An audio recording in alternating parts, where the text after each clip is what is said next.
पत्रकार वार्ता में आप सभी का स्वागत है। वंदना में आज इस महत्वपूर्ण दिन हम यहाँ सभी इकट्ठे हुए हैं। आपातकाल जो 1975 में लगाया गया, इस विषय को लेकर यह महत्वपूर्ण पत्रकार वार्ता यहाँ रखी गई है। आज हमारे बीच मौजूद हैं हमारे इस पत्रकार वार्ता के मुख्य वक्ता आदरणीय जबलपुर से हमारे विधायक मध्य क्षेत्र से श्री अभिलाष पांडे जी हमारे बीच उपस्थित हैं। भारतीय जनता पार्टी के जिले के अध्यक्ष आदरणीय प्रफुल्ल मिश्रा जी हमारे बीच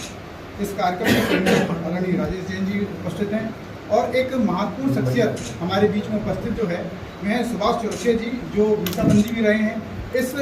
काले दंश को उन्होंने झेला है और आपातकाल को अपनी नज़रों से देखा है।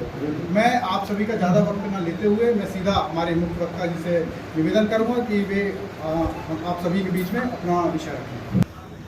सभी को नमस्कार। बहुत दिन के बाद मंडला आना हुआ है और ये सारे पत्रकार बंधुओं से बड़े पारिवारिक रूप से आप सबसे मिलना भी पहले भी हुआ है और आपका सहयोग भी खूब मिला है। आज जो महत्वपूर्ण विषय है, ये आज का जो दिन है, ये आज हमारे 50 साल के बाद आज हम आपातकाल के इस 50वें वर्ष पर हम बैठे हुए हैं और इसको हम ये मानते हैं कि लोकतंत्र की हत्या का दिवस है आज का जो दिन है। जिस तरह से देश में आपातकाल लगाकर देश के अंदर देश के संविधान को कुचलने का प्रयास जो कांग्रेस ने उस समय किया, ये निश्चित तौर पर इतिहास का वो काला अध्याय और काला दिन है जिसे लोकतंत्र की हत्या के रूप से आज तक का इतिहास का सबसे बड़ा दिन माना जाता है। ये सिर्फ एक राजनीतिक दल के द्वारा, एक नेता के द्वारा अपनी कुर्सी को बचा के रखने का ये जो षड्यंत्र देश के अंदर लगाया गया और साथ ही जिस तरह का निर्णय इलाहाबाद हाई कोर्ट ने 12 जून 1975 को दिया और उन्होंने इस बात को कहा कि देश की जो प्रधानमंत्री इंदिरा गांधी, उनके चुनाव को अमान्य करते हुए जो सरकारी मिशनरीज उसका दुरुपयोग और इस सारे विषयों को लेकर अनैतिक रूप से सारी बातों को पाए जाना और उसके बाद एक संवैधानिक तरीके से न्यायालय की टिप्पणी और उसका जो रिजल्ट उन्होंने दिया,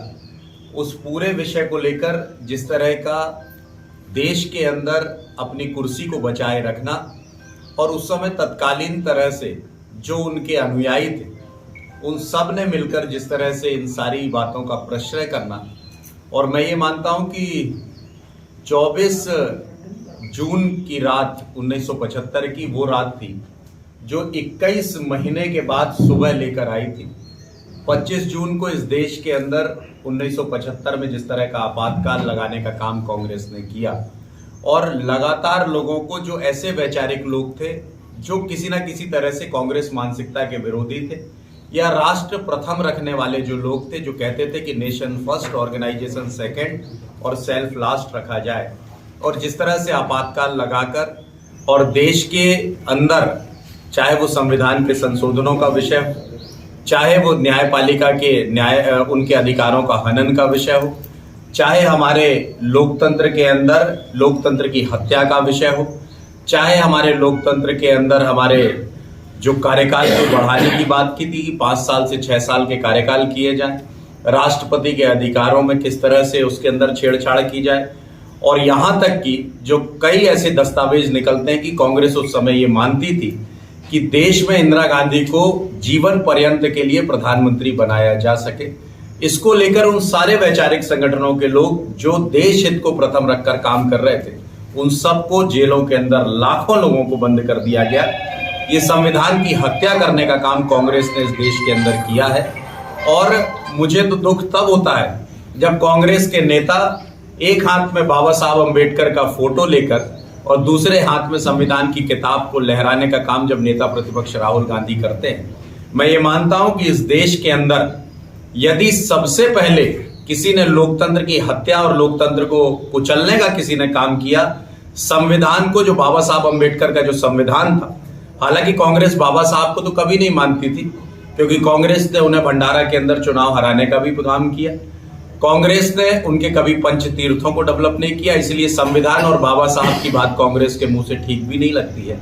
बाबा साहब के बारे में हर तरह से चिंता और उनके सम्मान की बात हमेशा भारतीय जनता पार्टी ने की और जिस तरह से लोकतंत्र की हत्या करने का काम कांग्रेस ने उस समय किया था और संविधान के अंदर कई प्रकार के परिवर्तन किए थे, मैं ये मानता हूं कि इतिहास के अंदर कांग्रेस के द्वारा लोकतंत्र की हत्या का सबसे घिनौना प्रयास यदि कभी रहा है तो उन सारे लोगों को जेल के अंदर ठूस देना और साथ ही पूरे देश को जेल बना देना। और कई ऐसे लोग थे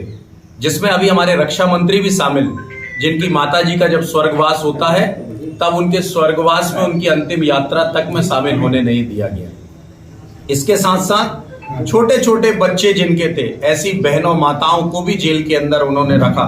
ना उन्हें दवाइयां प्रोवाइड की गई। एक तरह से जिस तरह से उन्होंने अत्याचार करने का काम कांग्रेस ने किया है, मैं ये मानता हूं कि लोकतंत्र की हत्या का आज दिन है और उसी का हम पुरजोर विरोध भी करते हैं और इसे लोकतंत्र की हत्या के दिवस के रूप से, उस काले अध्याय के रूप से हम सब लोग मानते भी हैं। और पूरे देश भर के अंदर आज हम हमारे सारे मीसाबंदियों का हम सब सम्मान भी करने वाले हैं। और जो भी लोग उस समय जयप्रकाश नारायण जी से लेकर लाल कृष्ण आडवाणी जी, पंडित अटल बिहारी वाजपेयी जी, मधु लिमे जी, ऐसे महानायकों को